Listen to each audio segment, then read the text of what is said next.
So, Miche Collins, welcome to the show. Thank you. And the production house, CEO, director, producer, photographer, DP, writer, extraordinaire, 17 hats to make, to make one thing work, right? I mean, you start that off until you're blessed to have each of those, given out. Oh, yeah. Those. Yeah. Absolutely. So I was taking a look at some of your stuff, a lot of music videos. You're based out of Atlanta, so a lot of music videos and some features I see. Life Without Hope, and tell me a little bit more about yourself, what you do, some of the projects that you've been working on, and what you've been up to. Okay, so I mean, ideally, I'm a filmmaker, so um, preferably director, producer. I've done so for many years, on small scales and out of college right out of '93. I did my first commercial, so it just kind of, developed to something. I was a photographer forever, my first love. And it develops. You want to see your pictures move, and so filmmaking became that outlet for me. Not deaf. I haven't been to school for filmmaking. Self-taught. I just kind of got out there in the field and got a feel for it. Messed up a whole lot of times. Um, and so my preferable genre to shoot is definitely, I'm a storyteller, so narratives. If a narrative, I apologize for that. If a narrative is in play, then that's more my forte. I like to tell stories. So Mhm. yeah, that's basically it. I'm a public school teacher. I coach high school ball for many years out of college and taught English for 20 something years. And throughout, I've always been able to create because I mean the educational system. I have weekends, holidays, so I try to schedule my shoots and things in between those times that Oh yeah, so it worked in my favor and I could also pay for some things. So yeah, it's pretty much it. yeah. I went to after graduating college. I got a job right out of college at Discovery Channel, but every weekend, all my vacation days, all my paid vacation days and holiday, leave and all that stuff was dedicated to, at that time, part-time freelance or, some passion projects, Right, independent yeah, projects. Yeah. So it was just right, yeah. squeezing every little single drop out of that sponge, and just, Every single time that you got a thing, yeah. And then the abs- beauty of that, in college, I got a job at Wolf Cameron Video. So okay. starting out with photography, any of the things that I needed to create with, I had it at my leisure. And they would send me off and I ran the photo lab. So coloring, they sent me out. Never knew that I would actually use it today. But they would send me on all these little fancy conferences and I got free lessons on coloring from Kodak way back when. And it just kind of like, it was always something placed in place for me to be where I am now. So Yeah. yeah, it was cool. I just love watching how simpler the process has become. In college, some of my film projects, they were shot on 16 millimeter. You had to change those mags in the dark. You had to do it, Mm, with your eyes shut, with a big blanket right. over, changing those mags, bagging Blanket up, over. It's yep, crazy. and then Yeah. seal them up and send them off I to a still lab. like to do that. Say that again. Yeah. Yeah.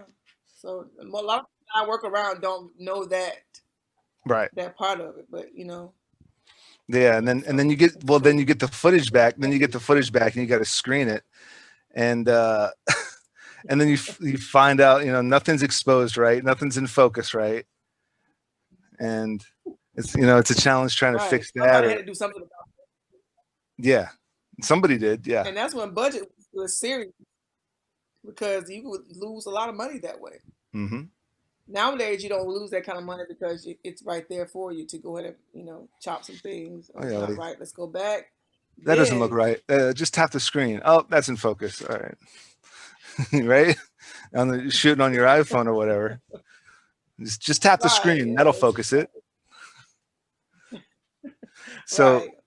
yeah. A second So person to do it. Nobody to pull focus or anything. You just do it. Yeah, hmm, yep, yep. that's Um, cool. well, how would you say you've been impacted right now by the current state of affairs?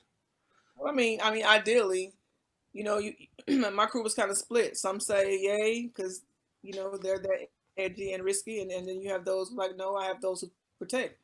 And me, I was kind of in the middle at being as a producer, you want to say, okay, let's do it and be careful, but at what expense can we really be careful at our level of filmmaking?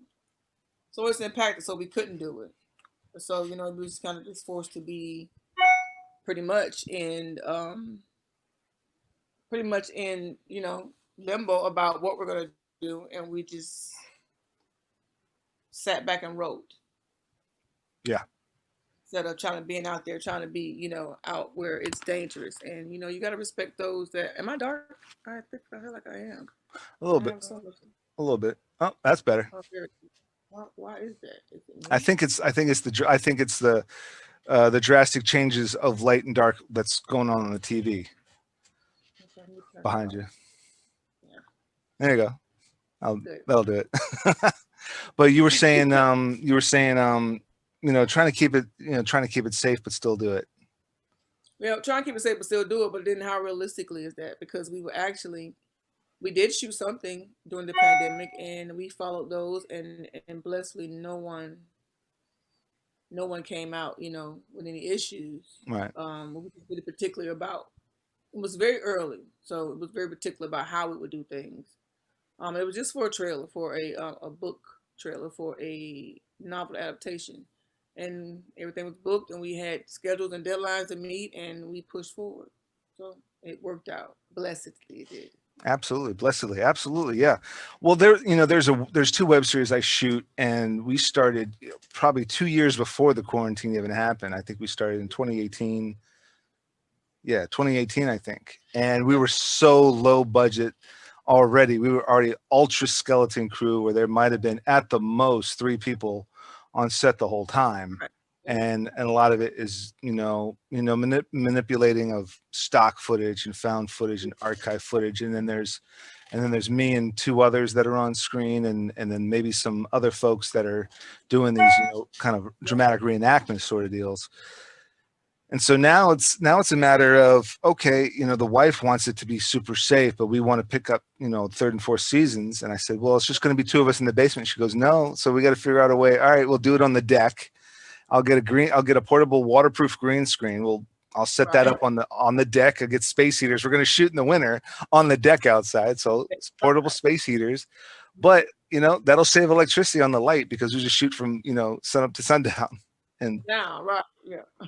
perfect scrimmed key and fill lighting all day for free. No electricity bills with that lighting. But it's this tricky balance to where we have to be safe, even to the extent of, even if there's only two of us in the basement. It's a closed space, and there's all this concern about closed space.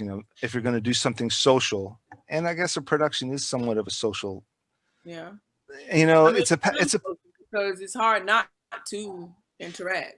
Yeah, but it's a production, but since it's a passion project that we're trying to build, a bigger, we're trying to further build our audience. She's like, this is more of a social thing. I said, fine, we'll work around it. I'm gonna work around your concerns. We'll do it on the deck. If it was paying $1 million, she goes, okay, maybe that's different. You can go, maybe get a space, maybe rent like some sort of space. And if you're inside, just wear your mask, obviously be COVID compliant. But it's like, now it's still a passion project. So to her, it falls under those social gathering guidelines instead of production guidelines. Yeah. But because I forgot to do that. Sorry. Okay. But would you say from what I heard, you're back on set now, or you have been back on set? We are, but we were, but we could not because we did have a situation. Well, it wasn't a situation that happened within the pod, but someone did get sick, but at home, and decided that they shouldn't come back. Pivotal person, key person who needed, and so we couldn't move any further, and I wouldn't move any further without him. So he's home. He went home. He's healing. Nothing dealing with COVID, but he it just has to be something else. Something else. Right. How about that? Yeah. And he's our main DP, so it just kind of didn't make sense. I did get a chance to shoot a documentary of a well-known author who is going to do a novel adaptation from the book. Um, so it's a pretty interesting story. Been in prison over 20 years and made $1 million in prison and came home and made more. And so his story is called An American Hustler, and he's just kind of teaching in, his newfound life. He's going to teach those that you don't have to take this route to be successful, Okay. per se. So we did that, and that was pretty much it. That was pretty much it. And Well, we that's more. definitely followed that. Yeah. Yeah. Yeah. Well, that's more than a lot of folks are able to pull Right. off right now. Yeah. Yeah. That's fantastic. That's fantastic. Well, during the quarantine's probably been about 8 months now. Has there been anything you've been binge watching, binge reading, binge studying? Any series or movies, for escape or for inspiration or edutainment or. A lot of times, at first I did not, because I just had to figure this out. Like, I'm already ADD, I think, on my mind, I have 1,000 tabs open, Mm-hmm. so I had to figure that out. I'm just not so used to being in, and, just not to lose my sanity. I just had to figure out, okay, so what can be done? Yeah. And outside of that, I have people who are depending on some of the work that, we provide. I also own a small contracting company where we renovate homes. So even with that, that's a stressful loan, because those guys really had to be laid off because the labor. So there was a lot going on. So mentally, I had to just wrap my mind around others and really didn't focus on myself. And then by the time I was able to focus on myself, I binge watched Wentworth. Was it Wentworth, the Australian prison series? Wentworth. I don't know. That sounds. I think I've heard this title, but is it Wentworth? Wentworth. That was my binge for pretty much the quarantine, and they fought, and it's just a very interesting story. A women's prison. Women's prison. I'm seeing it. Yeah, Wentworth. Okay. Yeah. Definitely check that out. Yeah. Mm-hmm. Looks like it's on. Yeah. What is it? And of course, Walking Dead is my ultimate favorite show. I would love to be even on Walking Dead if that ever is a possibility. I'm a fan of that genre. So The Walking Dead, I definitely, when they stopped filming it, it was just like, so I just went back and saw some things that I didn't see the first time. Yeah. So I'm still wondering what Rick is doing. I'm just now catching up with season the rest of season 10, but I am truly a Walking Dead fan. Yeah, I kind of fell off of Walking Dead. I think when the Whisperers popped up, when the Alpha, Alpha and Bravo, I think there was a mid-season split. I don't think I picked up off of the mid-season split when they first introduced the Whisperers and Alpha, but I got to catch up. But going back and re-binging it, I don't think I could manage that. That's that's a whole second lifetime.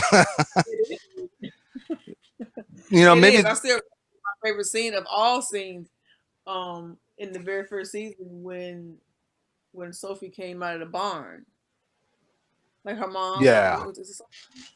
Yeah. When and the character Carol has grown so much, and the fact that you resonate that she was such a weakling and been abused by her husband and turned into this like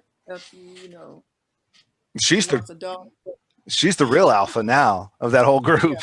Yeah, absolutely. So looking at her, from her watching that, and we were all so like wondering where is this baby at, and then for her to come out of that barn like that all this time, that scene alone has always been like, oh my God.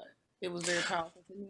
So many prophetic messages, I think, in The Walking Dead that not a lot of people picked up on, because for the past 3-4 years, we've had Greta Thunberg, who's been, screaming about global warming, and you have a lot of global warming deniers and or climate change or polar ice cap melting deniers, whatever you want to call it. You've got your hard-headed people out there. They're like, it's not global warming if it's snowing. I'm like, well, it's global warming over here. Why do you? I know you're in Atlanta, but in May of 2020 in Maryland, it snowed.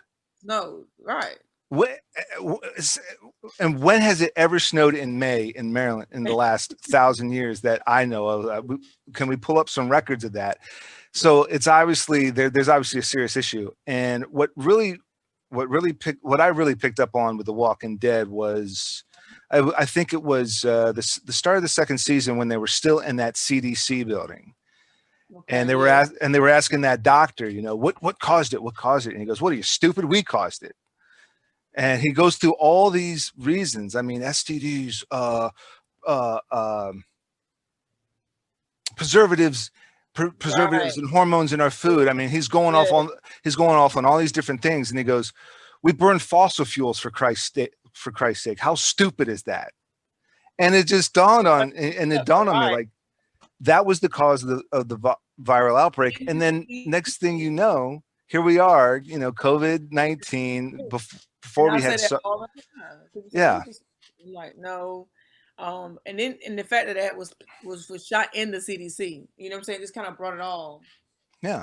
together. And in a reality check, I said, well, it kind of felt like we were about to have a Walking Dead situation. I mean, people hunted for guns, and Hmm. I was in that group too, so I wasn't really sure. Only because I had a father who was very militant, and my dad was like, I always had it. My brother got guns and hunting knives for Christmas. I want, Hmm.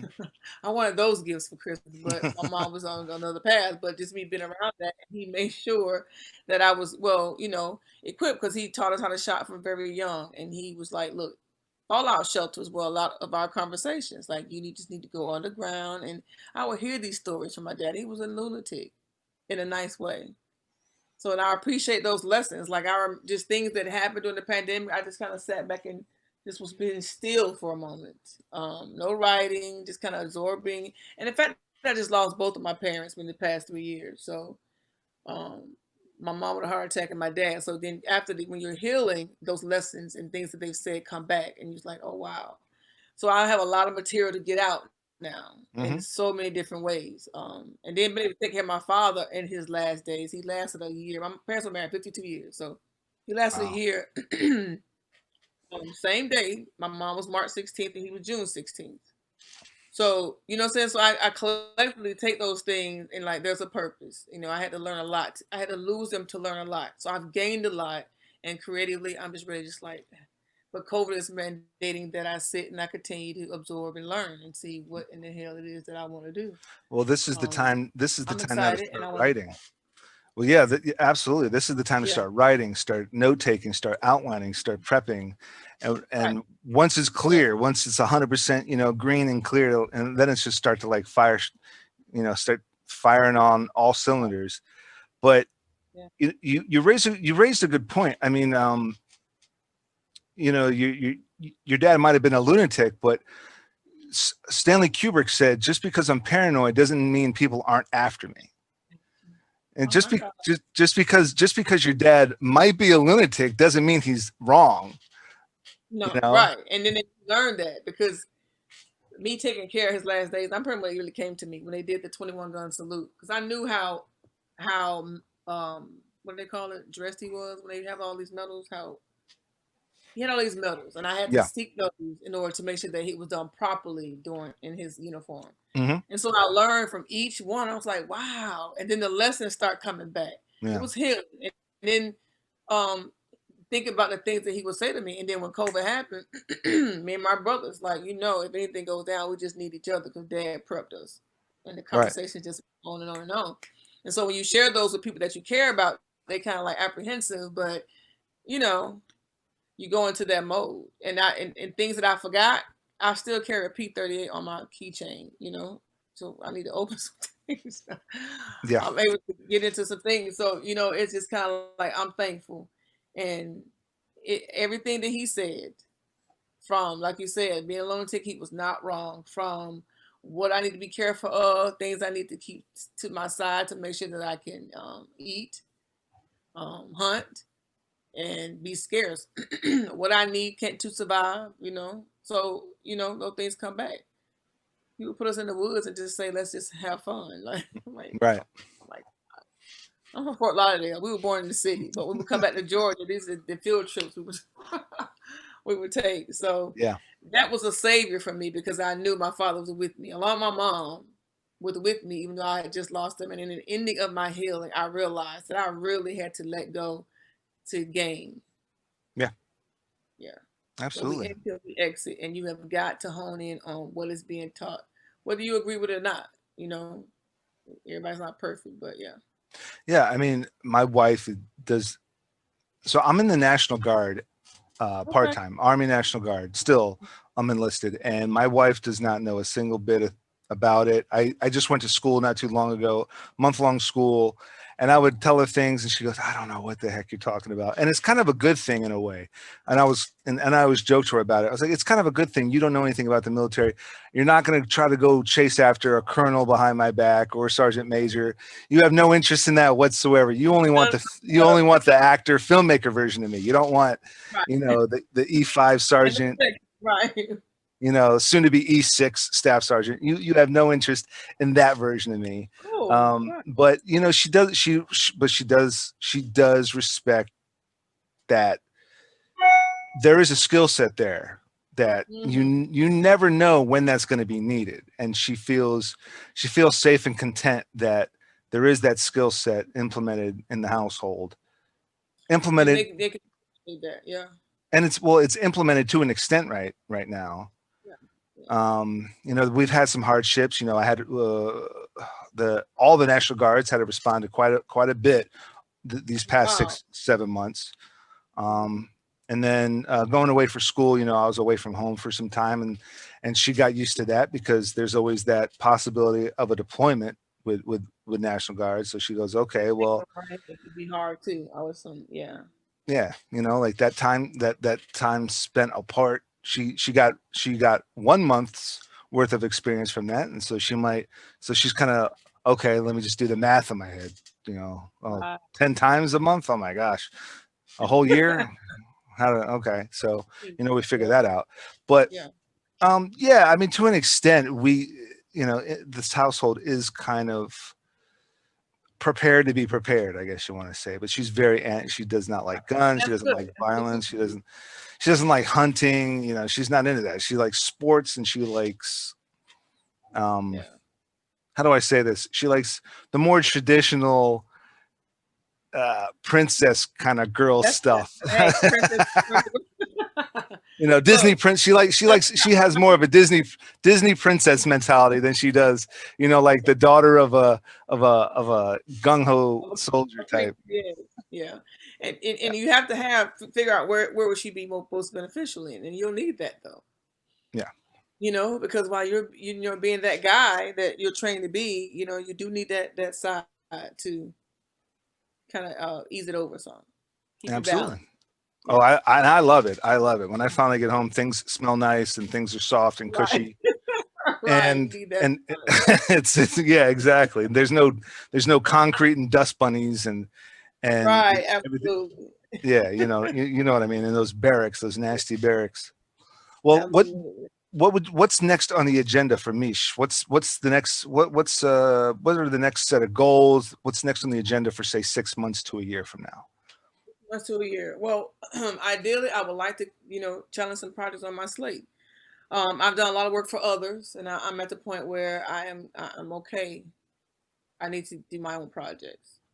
Um, and some of those include some amazing stories that I've just learned as a child watching my parents. They were truly a Bonnie and Clyde situation in the '70s, and so those images and those colors and the things that my mom, she was a words woman, and she had a way with words. The key things she would say to me, I'm like, that's weird, but okay.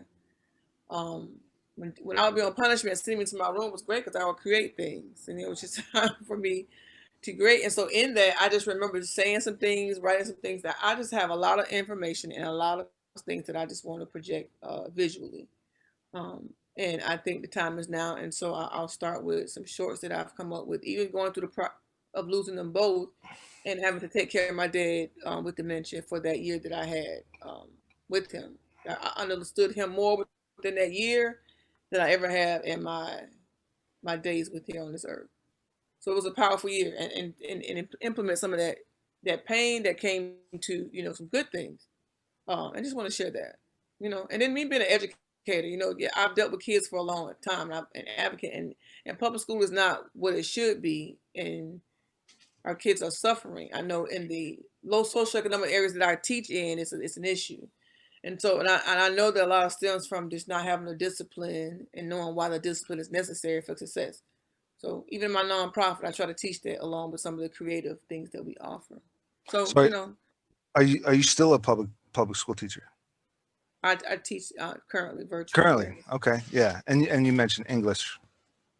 Yep. Okay, yeah, English, and I teach drama as well. Yeah. So I was blessed this year. I've taught English for 24 years, and I've done some amazing things. I felt like my principal felt like, well, maybe she just needs a break. And she said, "Why don't you want to be a part of the theater department?" And I'm like, "I want to kiss your feet."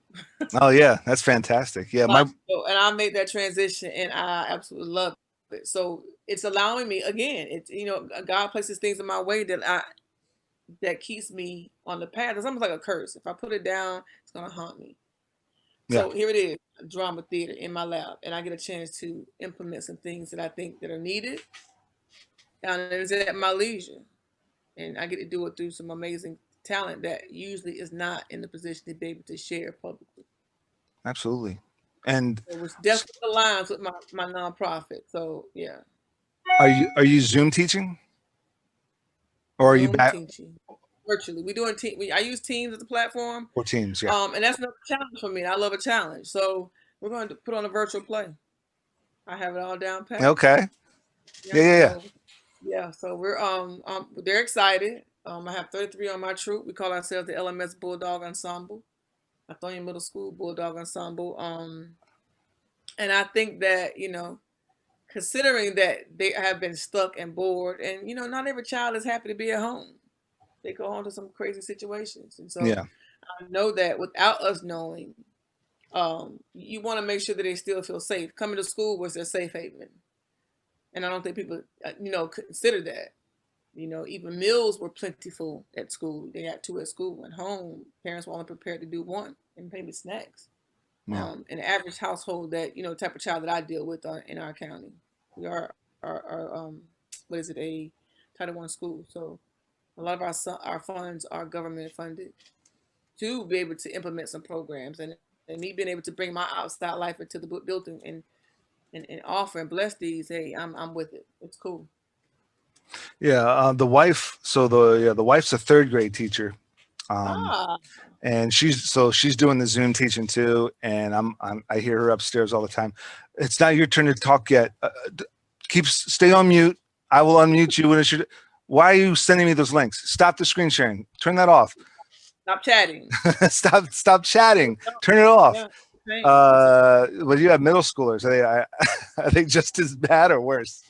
they are worse. I taught high school because I coached high school ball for a while. You know, I'm a former athlete, college Yeah. athlete. So I coached until students stop being athletes. You know, they wanted to make excuses and not. And with my drive and passion, you're gonna have to. I'm that type of coach, and I'm big on discipline. So I decided to transition to middle school.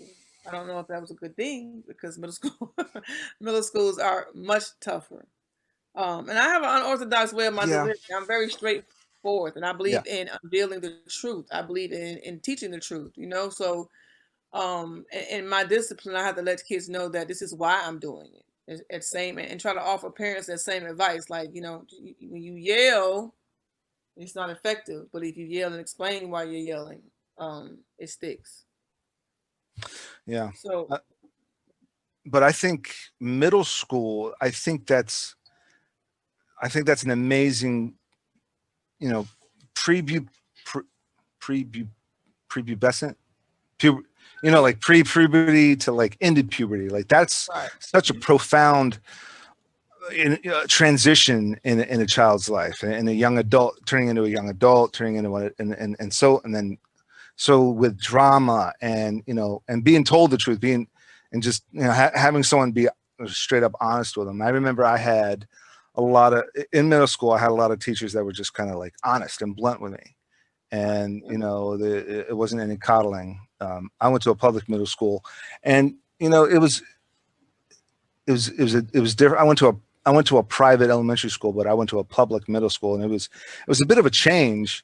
But the middle school was the middle school was also right across the street from me, from my. It's physically, I think, 100 feet from my house, and so I knew just about all the kids that were going there. Most of them, half of them were all lived on the same block with me, but it was a challenge going to a different environment like that. It wasn't not necessarily a challenge. It was awakening, and it was challenging, but it was awakening, and it was inspiring to have guidance that was more honest like that. I don't think we did drama in middle school, but I got a little bit more into sports, and tried. It was kind of awakening to me that I was slacking, and maybe the private school, because they're paid and they're making money, they might let things kind of slide under the table. With the middle school, right. Like, no, not at all. You got to show up on time, man. Like, what are you doing? Right, absolutely. Yeah. And they transition with that, thinking that okay, you're still gonna hold my hand, and I'm like, no, it's fine. Your time is limited. You have 4 years of high school and 2 more years of middle school, and by the time you expected to be doing some things that what you plan on doing. And in middle school, I think they should know, at least have an idea of what their plans are. That conversation should definitely be had at the dinner table. So does that happen all the time? No, it don't. So that's why they get it from me. And I know they don't get it. Considering the areas that I teach in, I know they don't. So, our connection and my rapport with my students, it's a little different. And people often ask, like, how and why do you get away with this? Is because, like, I mean, I've been there. Number one, my background is, kind of similar. So you just got to take some time to understand, when you've been there, or you could put yourself in someone's shoes. Like, some of these kids go home and don't really want to talk about do homework. They have major things going on. So you can, if I know that, I'll create an outlet where you can be successful. Yeah. But being honest is how I get that. You have to reveal the heal. Sure. So, and I kind of use that stuff in my stories, and these are the type of emotions that I play on when in the stories that I have of my own, and I want people to feel the uncut and the unraw of what it really is. Not just dress it up. I mean, it's a story, but it's a really cutthroat and exactly what it is and what I've ever had to deal with in my 20-something years of teaching. So yeah, but they want a lot of cameras in the school for real. Yeah. They would never do that. No. Oh, I guess so. There's all that HIPAA laws and all that privacy laws, but yeah, I mean, I think that is important. Again, going to college was some rude awakenings. Joining the military was quite a few rude awakenings. Getting real jobs. Like career-based jobs. There's a number of rude awakenings there, and I think Yeah. But again, I think at the same time, youngsters, I think, are terrified of failure. So a lot of times they won't even try something, and there needs to be this understanding that failures, if it's not going to kill you, then it's not a true failure. Like the ultimate defeat, I think, is death. But all these little small failures is just ingredients for success. It's like try again, try something different, try a different approach. Success. Yeah, I agree, and I think that when you do fail, then that's a sign that you need to change something, or you need to rethink something, or you just kind of take it as a lesson and keep it pushing. Yeah, and it's like that hot stove a kid touches, he learns from that. But but eventually you learn to reach around that hot stove and grab something by a handle, and it's and there's that progress. And there's been times where I'm guilty of like not having tried again, or not having tried at all because I was afraid someone would laugh at me, or I was afraid I would look stupid. And now it gets to a point, it's like I'm too old for that. I'm too old for that kind of mentality. I just went to a leadership school, and I said, screw it, just jump in. What was that phrase? It was it's from Reservoir Dogs, and I've used this phrase a number of times. It's you either shit your pants or you jump in and swim. Right. And yeah, it's just just jump in. I mean, you're not going to drown. No. The worst thing that could happen is you fail, and you got to go back in a year. But Absolutely. Right. you And know, that's the thing, like, and it's not so bad once you get to him, like, well, damn, I really need to know this. In no, my experiences, I've realized that every single time that I have, and I've not always been the one to, because if I put my all into it, it would have been amazing. And sometimes I've always been able to just get by yeah, without a whole lot of effort. Even, you know what I'm saying? When you have that, and it was like, how did you do that? I'm like, it's just what it is. yeah, And when you get so comfortable, even in my basketball career, I got very comfortable until I got to college, and I had a rude awakening. So I wasn't the only one that was so great. There was a whole lot of them that was great. right, That were yeah, great and number one and this and that as well. So hmm it was a wake up call. Yeah, and so you gotta know.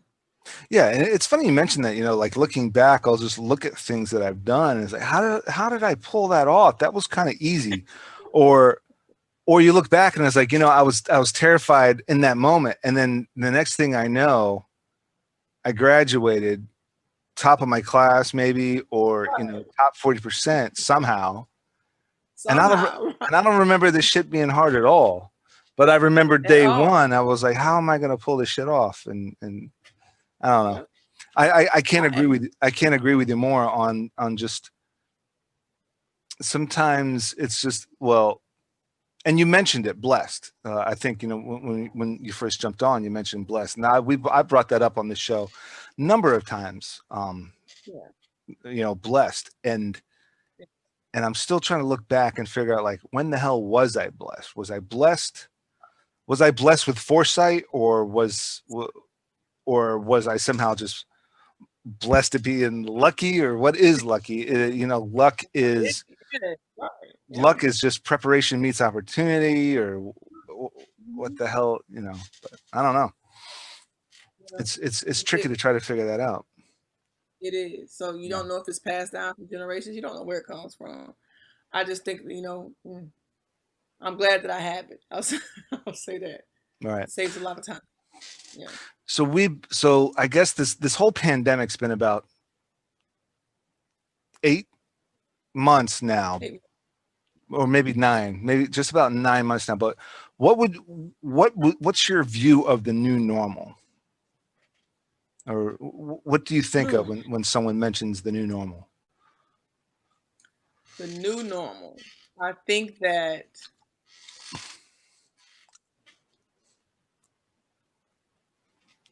whatever it is, and I'll touch on that. Whatever it is, it's needed. Because we were some cocky son of a bleep, Yeah, I think, in our own lives. complacent, Very comfortable. cocky, and complacent. Oh, absolutely. So, going back to not having that wisdom, I think, being passed on and listening to my parents. And they were not, my parents were, when it's very, it's a Bonnie and Clyde truly a situation, and there were, drugs, alcohol, guns, and whatever. My dad was a vet. He came home sick. But with that, he coped with cocaine. So, living that type of lifestyle and its ups and downs, and you watching it, and it brings you to, I've seen things and I've known things and I've learned things, and I've used it in my professional life, to be as a catapult to just push me to be better and to break the mold, per se, right?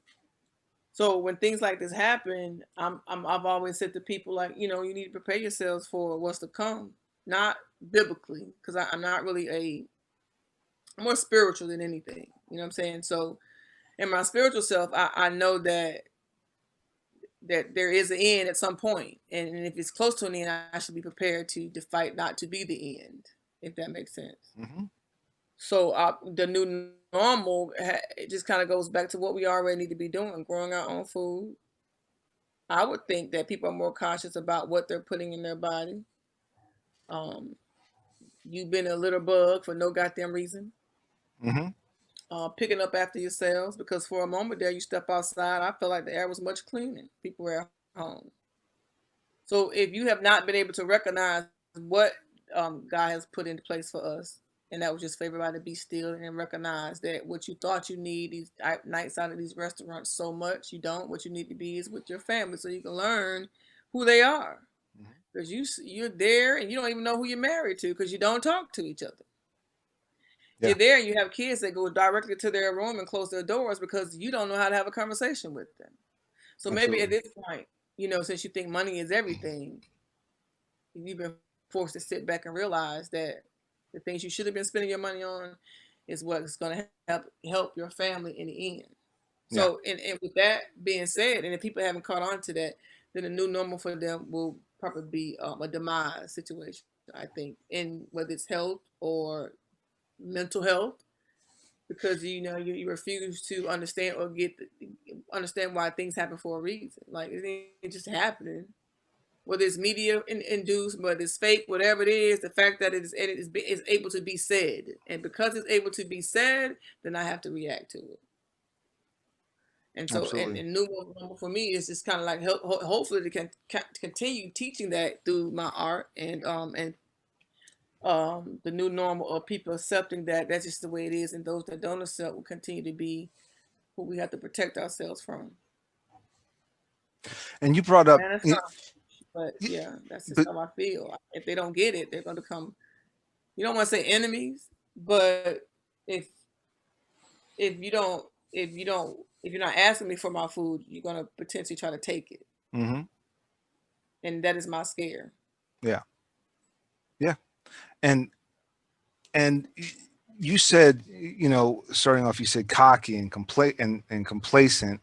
And I remember years ago, I would see, footage of Japan and China and them wearing the masks. And you would see, like one out of every 10 people on the subway or on a crowded street with a mask. And it dawned on me, like, not to ask, I just assumed it's probably due to the smog, probably due to the pollution, which it partly is. But Yeah, having learned after this whole quarantine thing, they do it. It's customary for them to do it if they're feeling ill. I got a sore throat. I got a stuffy nose. I'm going to wear a mask to work. That's their simple. that's their custom. Over Wow. here, no, you got a flu. People have a cold. People have a flu. They still go to work and they touch everything and they don't wear a mask. And that's how us in America have been doing it for decades, a century. Going to office jobs and just sneezing and coughing all over. Maybe most people will try to stay home. Oh, I'm all out of paid sick leave. No, I'm going to go in, work sick, and get everybody else sick. And Right. so it's the biggest thing that I think that Americans don't like is too many questions. Right. But I ask a lot of questions. Had I asked, why are they always wearing masks? What's their custom? What is the yeah? Well, if they're not feeling good. What do you mean if they're not feeling good? If they're not feeling good, they wear the mask, or they're uh or they're required to. Is there a law? I'm like, what's with all these questions? I'm like, let's refine this information. And there's been a number of times, I just went to this, like I said, I just went to this Army leadership course, and I'm constantly asking secondary and tertiary questions to a question I already asked, and people are like, Nelson, and I'm like, dude, hold on. My question is this. Oh no, if you can also do this. Oh, we have a choice. Mhm. Oh, we have a choice. We could do multiple different things. And people are like, oh, okay. Like, you ask one question and he says yes, you are going to be stuck in this mindset that you can only do the one thing. For example, in the military, it's even trickier in the military, but I deployed to Kuwait about 5 years ago, and they said, bring your ASUs. Mhm. And and so everybody brought their dress blues to a deployment in the desert. Everybody brought their dress uniform. And so, everybody packs it in like a secondary bag. It gets Right. checked. And then coming home, half the unit, the airline lost their dress blues. They had to get brand new dress blue uniforms. They had to buy all the little things they hang on them or whatever. Right. And so the person that told us to bring the dress blues was like, why did you bring your dress blues? And we look at him like, you told us to. And he goes, no, No, only bring your dress blues if you wanted to go up for like soldier of the quarter or soldier of the year. You have to wear them at the board. If you didn't want to do that sort of stuff, you didn't need to bring them. Had someone started asking secondary, tertiary, nitpicky questions, I guarantee you nobody would have brought their dress blues to Kuwait. Right. Nobody would have lost their dress blues in Kuwait. Yeah. If you start asking questions, that's how that's why people hate cops and well, that's not the only reason why people hate cops, but that's why people hate really good detectives, is because they ask the same question over and over again. They might ask it slightly differently. I've played a detective maybe 40 or 50 times on TV. I know exactly, how to play that role. And you ask these questions over and over again. You ask nitpicky questions, and then you start tying in these little details. Someone might slip up. Oh, before you said red, now you're saying blue. Oh, right. You remember Menace to Society, where he was like, "Oh, you fucked up, right? You fucked up, right? You fucked up." Like Frank Dukes, man. He was like, no, that's Bill Duke, not Frank Duke. Bill Duke. Yeah. Oh, you didn't say that a second ago. Right. Asking all those little secondary, tertiary, fortiary questions, and then you're gonna have a more refined. And so it's just, we get, like you said, we got complacent. The Japanese, the Chinese, they're weird. It's probably pollution. And then next thing you know, and they know that we are, because they'll come here and still wear it. Yeah, I've seen it here. It's just customary. Right, customary. But then it's also self-discipline, and somebody's teaching it, because we should be protecting ourselves anyway if we are sick. Just having a mindset of protecting other human beings, you know what I'm saying? Because that we are human beings. We can't not get along. We can't live without each other. So, and that's what wows me about them, is because if they have, then that means that they've always wanted to protect others. It's not just about me. It's about protecting someone else. Because why else would you wear it if it wasn't about the other fellow man? Yeah. In America, we don't think like that. I'm like, fuck you, they don't really care. They don't, like, if you get it, you get it. You don't, you don't. And then me, even in my own household, there were people trying to come by, but you have to, I have to stand my ground only because of my beliefs of what's right. I was taught by best. My dad was that guy. So it'd be kind of dumb for me to lose my life behind something that I know better of. Mm-hmm. Or to allow those that I love to be hurt when I know better. Right. Yeah, absolutely. I mean, it's the avoidance of cocky and complacency, but also I think just asking questions. Just ask questions. I mean, even on the reverse side, like a lot of cops are getting tripped up nowadays. Why did you pull me over? But what does that matter? What does this matter? Why are you asking me these questions when I'm getting pulled over for this? But what does that have to do with this? And the cop is like, dealing with another lawyer. Forget it. Bye. Right. Just start asking the cop like a million questions. I never thought that, but I will. Obviously, I don't want to get too political or too much on this subject. If all you do is standing there in a non-threatening manner, you just keep asking the cop a million different questions, like he's asking you a million different questions, he's just going to be like, you know what? This is just a simple traffic stop. Drive safe. Have a nice day. Just drive safe and have a nice day. I mean, it's like, why? But why this? Well, what do you need? I don't know. I don't know. Well, I don't want to get too deep and too sidetracked on some whole nother. It can happen. It can. Absolutely. If there was, but you kind of touched upon it a little bit with cockiness and complacency. But there was one last point or one last bit of advice to give to our viewers. What would that be?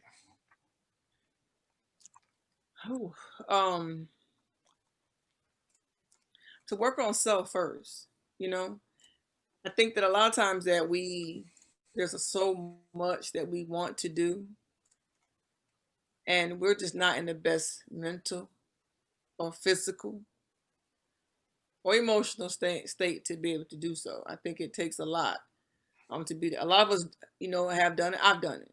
I've been there, and that's why I'm able to say, like, if you're not indeed happy with what you have going on, or confident in what you have, or love your own product, or hesitant, then you got to step back and reevaluate and work on you, because the more comfortable you are with you and what you're capable of, and if you understand you, then the better you're able to execute whatever it is that you really want, and then you'll be more passionate about it because you know your shit, if I'm allowed to say that. Oh, of You course. know, Yeah. so and if you know, um, and I always reference to a poem that my mom sent to me while she was incarcerated, you know, as I was growing up, and it's called "The Woman in the Glass," and it's always been what I follow. And it just kind of pretty much says, if you can look in the mirror and you can say you're proud, nobody else's judgment, nobody else's reason to say, nobody else has any say about anything that you do. But if you could truly look in that mirror and say that you are okay and satisfied, then it's okay to move forward with anything, and life will be okay. So I Yeah, kind of use that. I really want to be proud of me, so that absolutely. I can give everybody else their flowers. You know what I'm saying? And feel good about it. So yeah, they just got just gotta take care of themselves first, and then so they're able to you know, bless the project or those that are in the company. Yeah, I can't agree with you more. I'm the biggest advocate of, no matter what you're doing in life, love what you're doing. Do something that you love to do. And I know quite a few colleagues, friends, family members, uh, fellow college graduates that just ended up doing something that they didn't really care about, but it was more secure, but they just didn't Yeah. love it. And like, like I said before, blessed somehow, some way, I pulled that trigger, went full-time freelance, film, TV production, acting, audio, video, whatever it was. I went full-time freelance and made sure I stayed within the realm of what it Right. is I love to do. And I've had colleagues, I've had friends, family members saying like, "Oh, but when are you gonna do bigger stuff?" And I'm like, "Compared to who? Right. That. Compared to, compared to you, like I'm on TV. Yeah, and I you're one have, of how many people? and who else do you know personally is on TV, Right. but you have talked a big game about this, that, the other thing, and one, two, three, four, and you never did it. Did So, it. Right. and so I'm guilty. And it is kind of it can be somewhat of a negative defense mechanism on my part. But Mhm. at the same time, if I was to, another defense mechanism is to say, I'm pretty humble about, where my career is at the moment. But Right. if someone was to say like, "Oh, but you got to do this," and I'm like, compared to you, eh, I'm doing 10 times as much as you. Right. Like, how about you step up and work on that thing that you're always talking about you would have been working on. Right. But like I get criticisms that I don't take criticism well. And I said, no, no, no, no, no, no, no. I can take criticism. I'm not implementing your criticism. If you, Right. my mother would say to me, like, I think it's too much foul language and too much violence. Okay. I'm, Right. And as a creator, you're it's, able to. It's not your story. Like it's, you have. it's still going to be violent and it's still going to have foul language. Oh, but I said, I don't care what you said. I took your Right. criticism. I didn't implement it. There's two completely different things here. I heard your concerns. Too Right. violent. Yeah. Yeah. That's the whole thing about Okay, being a great. creator. Oh no, go ahead. No, no, I'm sorry. I'm saying that's the whole thing about being a creator. I can do what I want to do Right. and tell the story and however I would like to tell it. And and those that don't understand us as a creator, they often are in that sense. And me, I don't mind telling them, like you said, compared to who? Like I'm okay with Right. where I am. Like Like, what you think is successful is not what I think is successful. I'll get there. right. I mean, a lot of them, a lot of them, a lot of the ones I mentioned, listen, I own a house with the money I make doing what I love to do. What's your story? Yeah. Yeah, but you could, no, no, no, no, no, no. Look at my success now compared to what success you don't have and what critiques you have of my success. Right. So, but but then people are like, you can't take criticism. I'm like, no, I heard you. I'm not implementing it, you know. Okay, so and then there's been other situations. Well, they're like, but you don't. I'm like, okay, give me your criticism, and they'll give it to me, and I'm like, okay, I'll take it into consideration. Not interested. But wait, I took it into consideration. When I went like this, that was half a second of taking it into consideration, and I'm not interested. Goodbye. Now, because now you're turning into harassment. Now it's turning into harassment. No, thank you. You're not listening to me because I'm not considering your recommendation. Right. That's what people do. Thank you, but no thank you. But then you think about it, underlying them that I think is that they want credit for something in your success, but they just won't say it. You know, to be able to say, well, yeah, I helped you with that idea. Like, no, and I get this, you know, but if I go against it, then I'm the bad guy. But if I say, okay, well, then I'll consider it, then you're happy that you finally got a piece of what you think is not good for me. But that doesn't make any sense to me. Make up your mind. Don't advise if you don't want a piece of the pie. That's just how I feel. Yeah, especially if you don't know what to talk about. Like, you raised another funny story. So I wrote and directed this music video with a, you know, like there was like maybe with these two rappers. We wanted to do like this kind of like this short, almost like, you know how Thriller was like a 10-minute short with a 4-minute music video. Yeah. But he went above and beyond with Thriller, and he almost made like this 15-minute short film. And then, but you're able to like extract just the music video of Thriller out of that short film. So we kind of did something similar years ago, and it was maybe an 8-minute short, and then maybe a 4-minute with a 4-minute music video inside of that. So one of the crew members was always talking trash, like, "Oh, you see the special effects? You see the way those shots are done? Oh, you know, I'm running this thing." And I'm like, "Oh, you're running this thing, right? Okay." So we're screening it, and I'm like, "Here's your credit. Wait for it. Written, produced, directed by me." Okay. And he's like, well, you know what? And I'm like, no, you did your part, and you did your part well. But the big name of the show is at the end, and that's mine. So thank you. But if this thing makes it to Hollywood, or this thing makes it on TV, they're going to see your name as one thing, and they're going to see my name as like the top 3. So thank you. Now, rightfully so. Now in reverse, I was an AD. I was an AD on a film, and it was really rough working with the director and the producer.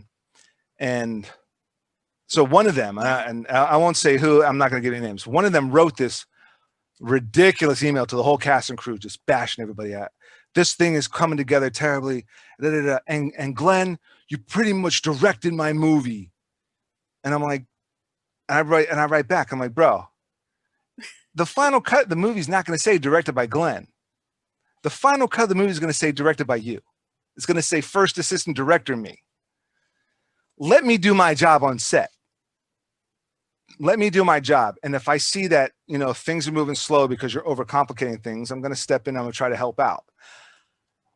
I'm not directing your movie. I'm helping things move along. Because at the end of the day, it's not going to say directed by me. It's going to say directed by you. It's going to say AD by me. Right. So relax. Let us all work as a team. But you would want that though. Like, you know, if you, well, maybe, you know, in that case, like I said, it goes back to they feel inadequate. Yeah. About what you've completed and what you've done. And not going to really say that. So they take it and turn it into something emotional. Yeah. But in this case, at the end of the day, whether he kind of half-ass directs the whole thing, or whether he's like micromanaged directing the whole thing, he's still the director. Yes, he's still the director. So if you let me come in as an AD and kind of like change things up to make things move smoother, you're still getting your story told, but we're past 12 hours today. Let's knock the rest of this out in a 13th and 14th hour. Right. You're still the freaking director, bro. Like when this thing is on the big screen, it's still going to say written and directed by you. It's not going to be written. It's not going to say co-directed by me. It says first assistant director me. Isn't that that's what all successful people do? They delegate those below them to make them, you know. The successful people do. Yeah. Yeah. You're only as good as the coach is only good as the team. Right. Yeah. And then absolutely. That's just how I've always always done everything that I do. The coach, I am only as good as my team. Yeah. That's why I have to make sure that I have the right people and we don't have any egos. It's just like, passionately get the project done. Yeah. Yeah. Absolutely. Absolutely. Well, I can't thank you enough for coming on. This was a fantastic episode, fantastic talk. And is there any socials, links, plugs you want to put out there before we go? Sure. They can follow me at my personal page because I do share my life at It's Miche Collins, ITSMICHECOLLINS. At the production house is Instagram as well, and that's spelled as it is, THE Production House. Yeah. And all my YouTube, everything that, anything that I do, my blog, of course, my website, www, the Prod House, PROD, not the production, but the Prod, THEPRODHOUSE.com. And then, of course, that gives everything from casting to anything that they need to know about what's going on with the production house. Absolutely. Well, Miche, I can't thank you enough for coming on. Absolutely. It was a blast. I continue to learn so much from every single guest, and I mean, I can't wait for these floodgates to open, and we can all of us can somehow collaborate, if not inspire each other. It would be great. Yes, definitely. Keep doing what you're doing. It is absolutely amazing. Giving opportunities even during this time. I mean, being able to come on and just be able to express some things that you haven't due to COVID. So I can definitely appreciate the outlet. Blessing to you and your family. You as well. Thank you. Yep. You as well. And I can't thank you enough for coming on and sharing all your experiences. To my viewers, I hope I've earned the privilege of your time and viewership. I know my guest has. And until next time, you know what to do. Yes, absolutely. Salute.